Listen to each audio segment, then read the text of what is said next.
কাবা কি? কাবা আল্লাহর ঘর।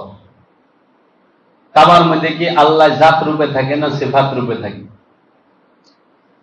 আল্লাহ কাবা দুই প্রকার, একটা মেজাজি কাবা, একটা হাকিকি কাবা। হাকিকি কাবা হইল ইব্রাহিম আলাইহিস সালাম, মেজাজি কাবা হইল মসজিদুল যে ঘর কাবা ঘর মক্কা। এখন কাবা কোথায় অবস্থিত? বাক্কার মধ্যে। আল্লাহ কইছে কোরআনের মধ্যে বাক্কায় কাবা অবস্থিত, মক্কায় না বললে। মক্কা হইল শহর। মক্কা শব্দের অর্থ হইল যে স্থানে পানি নাই তারে কয় মক্কা। মাফি মোয়া এসে মক্কা। মক্কার মধ্যে খালি পাহাড়, যারা গেছেন দেখছেন না, খালি পাহাড় আর পাহাড়, ওই জায়গায় কোনো পানি নাই। যে স্থান পানি শূন্য তাকে বলে মক্কা, আর যে স্থান কান্না করে তাকে বলে বাক্কা। আর বাক্কার মধ্যে হইল মসজিদুল হেরেম। তাই আল্লাহ কইছে ইন্না আউয়ালাল বাইত হুদিয়া লিন-নাস লাল্লাযী মিনাল বাক্কা। বাক্কার কথা কইছে। বাক্কার মধ্যে মসজিদুল হেরেম উপস্থিত। বাক্কা মানে হইল যে স্থান, যে জমিন কান্না করে। আচ্ছা বলেন তো, মাটি পাথর কান্না করে? মানুষ কান্না করে না? মানুষের দেহের থেকে কান্না বের হয় না? তাহলে মানুষের অন্তর কি মসজিদুল হেরেম না? প্রতিটা মুমিনের অন্তরই তো হাকিকি মসজিদুল হেরেম।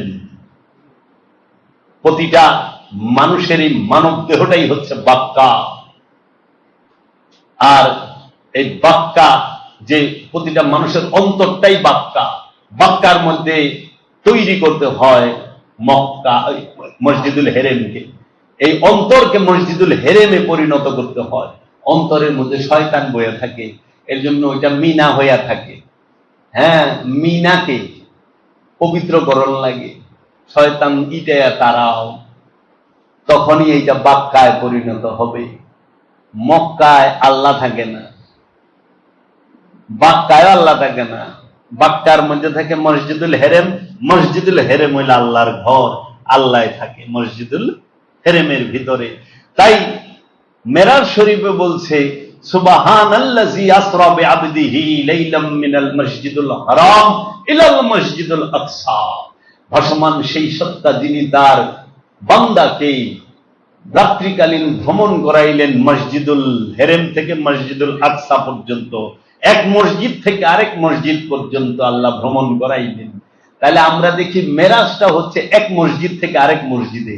এখন আমাদেরকে ওয়াজ করেন ওনারা যে আল্লাহর হাবিব রাহমাতুল লিল আলামিন মক্কা উম্মে হানির ঘর থেকে গেলেন, আর আল্লাহ বললেন যে মসজিদুল হেরেম থেকে মেরাজ করাইলেন মসজিদুল আকসা। এরা কইতেছে উম্মে হানির ঘর থেকে। খেয়াল করেন, আল্লাহ কয় কি আর এরা কয় কি? উম্মে হানির ঘর থেকে গেল মসজিদুল হেরেম, ওইখান থেকে গেল মসজিদ আল আকসা, তারপরে লামুকা উঠলো। আর আল্লাহ কইতেছে আমি হেরেম থেকে আকসা। তাহলে এই হেরেম আর আকসা এইটা কি এক প্রকার না দুই প্রকার? মসজিদুল হেরেম দুই প্রকার, মসজিদুল আকসা দুই প্রকার। আল্লাহ মেরাজ করেছে মসজিদুল হেরেম থেকে মসজিদুল আকসা পর্যন্ত। যে মসজিদুল হেরেম থেকে মসজিদুল আকসা পর্যন্ত যে মেরাজ করাইলেন এক মসজিদ থেকে আরেক মসজিদে, সেইখান থেকে আল্লাহ রসুল যখন ফিরবেন তো মসজিদুল হেরেম থেকে, মানে সৌদি আরবের মক্কা গড় থেকে ফিলিস্তিনের যে জেরুজালেম, এটা দূরত্ব হলো 1400 মাইল। আর আমরা শুনি মেরাজ থেকে আল্লাহ রসুল যখন ফিরত আসেন তখন 50 ওয়াক্ত নামাজ নিয়ে আসছিল। পরে মুসা নবীর কথায় আল্লাহর কাছে সুপারিশ করে 5 ওয়াক্ত করছে। এটা দেখা হয়েছিল বলে পঞ্চম আসমানে দেখা হইব। এক মসজিদ থেকে আরেক মসজিদে, মসজিদুল হেরেম থেকে মসজিদুল আকসায় করছে না মেরাজ, তো দেখা তো কুয়েতের বর্ডারে কিংবা ইরাকের বর্ডারে, তাই না? এখন কয় কি পঞ্চম আসমানে দেখা হয়েছে। তাইলে আমার কাছে প্রশ্ন হইল, তাহলে মসজিদুল আকসা আর মসজিদুল হেরেমের হাকিকি ডেফিনেশন আছে? যে মসজিদুল আকসা হয়তো সেই উঁচু সর্বোচ্চ স্থানে, আর মসজিদুল হেরেম হয়তো জমিনে।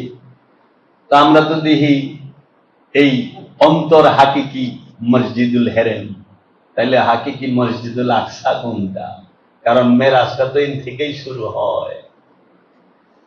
আর আগে বাড়া পারুম না, দয়াল যদি চায় অন্য সময় স্পষ্ট করে বলা যাইব। আর ওনারা যে পোস্টমর্টেম করলে মইরা কুয়া হয়ে যাব গা এদিন। এরা সব সময় সত্যকে ঢেকেছে, ওয়াহাবিরা সব সময় সত্যকে ঢেকেছে।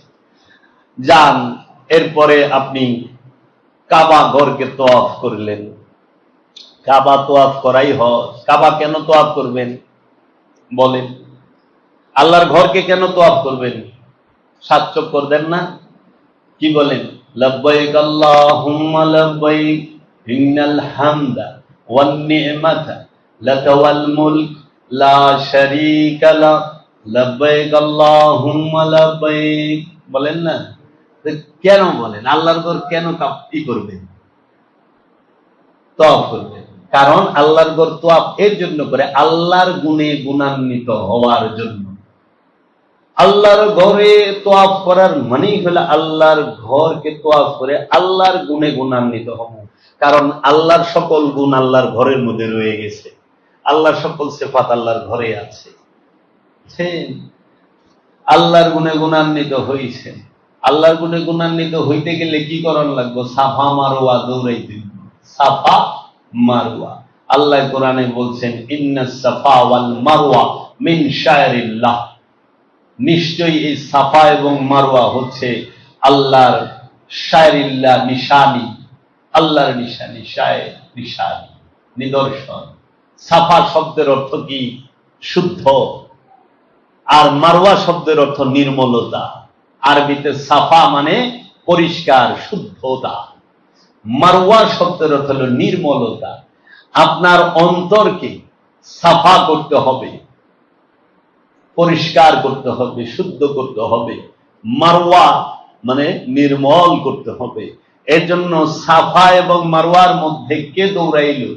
মা হাজেরা আলাইহিস সালাতু ওয়াস সালাম। এটা সুন্নতে ওয়ালি।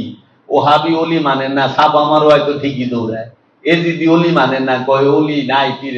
সাফা মারওয়াতে দৌড়াইটা কোনো নবীর সুন্নত না, এটা রসুলের সুন্নত না, এটা আল্লাহর ওলির সুন্নত, মা হাজেরার সুন্নত। মা হাজেরা আল্লাহর ওলিয়ে কামেল ওলি। সাফা মারওয়ায় দৌড়ান। মা হাজেরার ছেলেকে রেখেছিল উপরে, যেন কোনো বন্য হিংস্র প্রাণী তাকে আক্রমণ না করে। এর জন্য সে ওইখানে রাইকা পানির সন্ধানে গিয়েছিলেন। পানি যখন সে সন্ধানে যায়, যখন উপর থেকে নিচের দিকে যায় তখন স্পিডে দৌড়ায়। আবার যখন উপরে উঠে দেখা যায় সন্তানটাকে শুইয়া হাত পা নাড়তাছে।